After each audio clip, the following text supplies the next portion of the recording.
Hello बच्चों, झारखंड शैक्षिक अनुसंधान एवं प्रशिक्षण परिषद रांची मासिक मूल्यांकन मंथली असेसमेंट माह दिसंबर सत्र 2021-22 कक्षा तृतीय पूर्णांक 40। इस वीडियो में हम लोग देखेंगे हिंदी, इंग्लिश, गणित और पर्यावरण अध्ययन के दिए गए प्रश्नों का हल।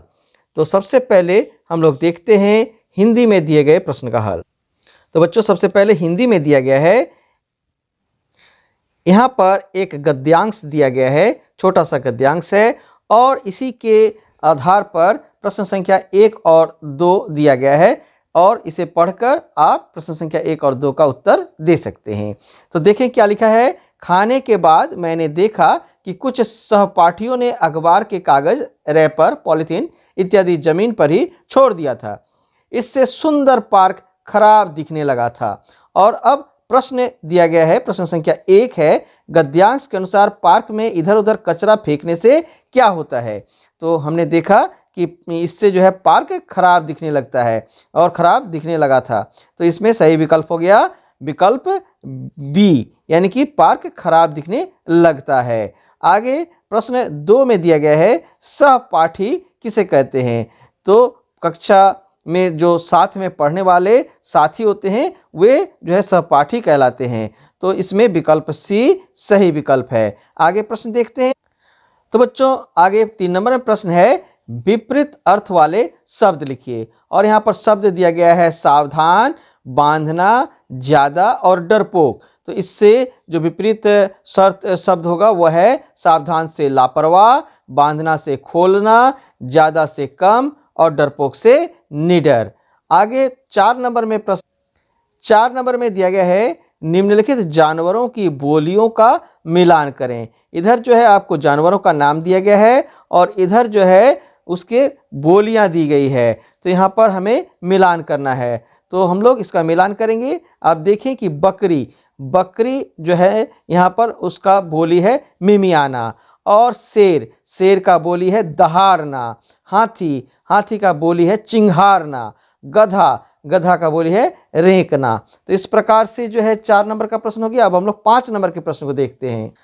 तो बच्चों, 5 नंबर में प्रश्न दिया गया है, आप अपने मित्र को एक पत्र लिखिए जिसमें उसे बताइए कि गर्मी की छुट्टी में आप क्या क्या करते हैं। तो इससे हम लोग एक पत्र लिखते हैं, देखते हैं इसका उत्तर कैसा होगा। तो बच्चों, आप अपने से भी इस पत्र को लिख सकते हैं। मैंने यहाँ पर एक नमूना लिखा है। जैसे यहाँ रांची में आपका दोस्त है, उसे लिखा जा रहा है 26 अक्टूबर 2021। उसके बाद आपके मान लेते हैं साथी का नाम है मोहन। तो यहाँ हम लोग लिखेंगे प्रिय मोहन। उसके बाद लिखेंगे हेलो मोहन, आप कैसे हो। आशा करता हूँ कि आप भी ठीक होगे। आप भी ठीक होगे। हम सभी यहाँ ठीक है। यह पत्र मैं आपको अपने पास बुलाने के लिए लिख रहा हूँ। मेरी गर्मी की छुट्टी शुरू हो गई है। तुम हमारे पास कलकत्ता आ जाओ।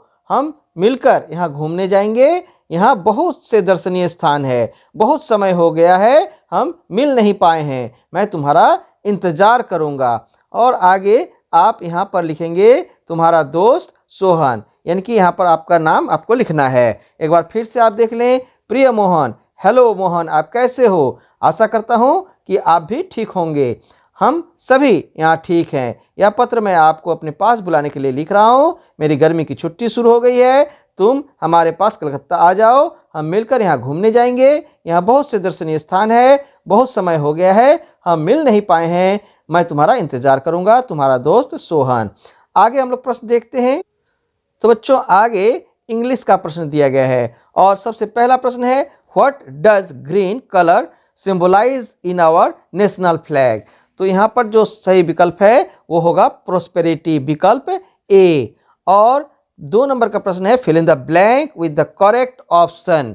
सही ऑप्शन से इसे भरना है। और यहाँ पर दिया गया है वाक्य माई, उसके बाद जो ब्लैंक है, is younger than me, she is 6 years old and I am 8 years old। तो यहाँ पर जो है इसका सही विकल्प होगा सिस्टर। जो यहाँ पर आपसे वो छोटा है। तो यहाँ पर आपसे छोटा आपके घर में कौन है। आपका यहाँ पर जो है सी भी दिया गया है। तो आप यहाँ पर अगर ब्रदर लिखते हैं तो यहाँ पर यह सूटेबल नहीं होगा। इसलिए और फादर और मदर आपसे बड़े हैं, तो यहाँ पर फादर और मदर ऑप्शन भी नहीं होगा, यहाँ पर कौन सा ऑप्शन होगा, सिस्टर। तो यहाँ पर आपको विकल्प बी को चुनना है। आगे हम लोग 3 नंबर को देखते हैं। तो बच्चों 3 नंबर में दिया गया है री right the given sentence by changing the gender. यहाँ जेंडर को आपको इस वाक्य में बदल देना है, जेंडर ऑफ द नाउन। तो यहाँ पर वाक्य दिया गया है my brother is going to my school to meet my headmaster. तो केवल यहाँ पर जो ब्रदर दिया गया है इसे आपको बदल देना है, इसका जेंडर बदल देना है। तो माई ब्रदर के स्थान पर आप सिस्टर लिखेंगे। तो इस प्रकार से वाक्य हो जाएगा my sister is going to my school to meet my headmaster. आगे बच्चों प्रश्न है 4 नंबर का प्रश्न देखते हैं। तो बच्चों 4 नंबर में दिया गया है आइडेंटिफाइड द पिक्चर। इस दिए गए पिक्चर को आपको पहचानना है and right 1 sentence for it, और इसके लिए एक वाक्य लिखना है। तो बच्चों ये जो चित्र दिया गया है यह अशोक स्तंभ का चित्र है। तो यहाँ पर आपको नाम लिखना है ए नंबर में अशोक स्तंभ, और उसके बाद इससे आपको वाक्य बनाना है, सेंटेंस। तो यहाँ पर आपको वाक्य बनाया गया है India has adopted Somnath Ashok स्तंभ। यह सोमनाथ से लिया गया है, तो यहाँ लिखेंगे India has adopted Somnath Ashok स्तंभ एज द नेशनल एम्बलम। यह जो है भारत के राष्ट्रीय चिन्ह के रूप में इसे अपनाया गया है, सोमनाथ अशोक स्तंभ को। आगे हम लोग 5 नंबर का प्रश्न देखते हैं।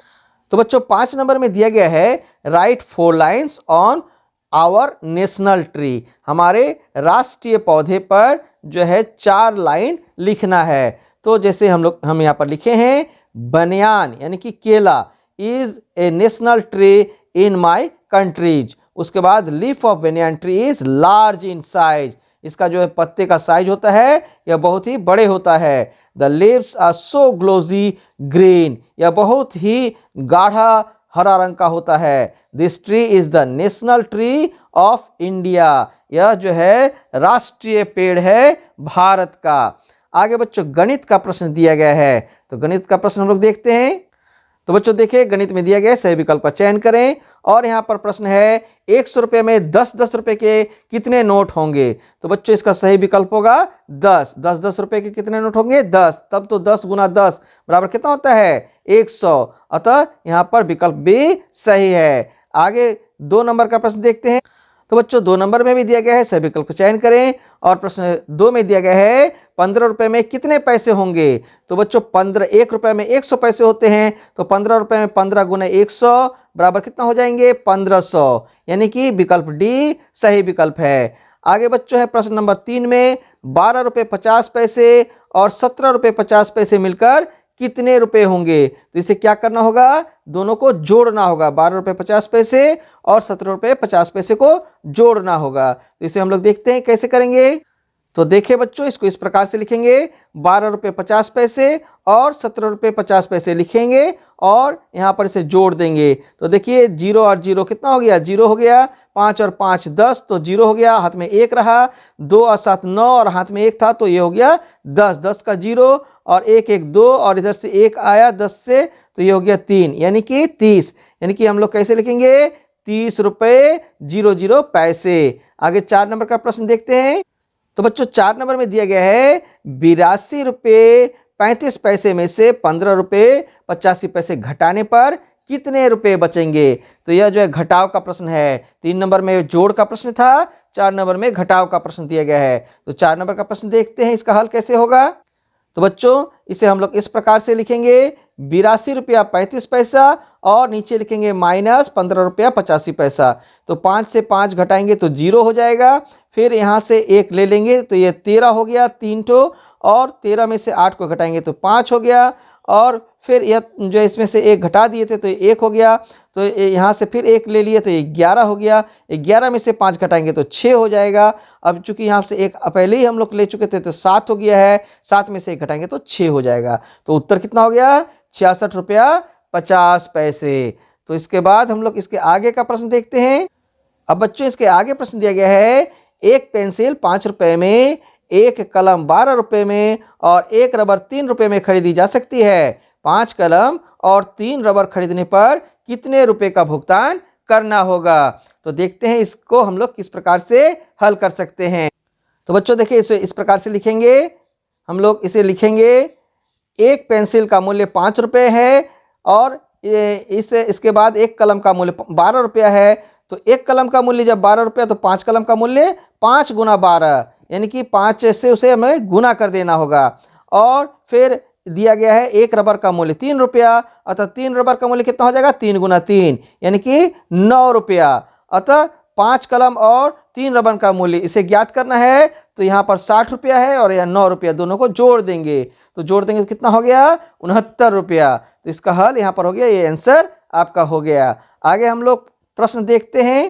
तो बच्चों आगे जो है पर्यावरण अध्ययन का प्रश्न दिया गया है। इसमें पहला प्रश्न है, यदि हम पूरब की ओर मुंह कर खड़े हो तो हमारे दाहिने हाथ की ओर कौन सी दिशा होगी। और यहाँ पर जो विकल्प दिया गया है वो उसमें सही विकल्प होगा दक्षिण दिशा। आगे बच्चों प्रश्न है, चिन्ह या सिंबल का अर्थ क्या है। और यहाँ पर जो विकल्प दिया गया है जैसे प्रतीक, यह भी सिंबल का अर्थ है, संकेत यह भी सिंबल का अर्थ है, उसके बाद है निशान, यह भी सिंबल का अर्थ है।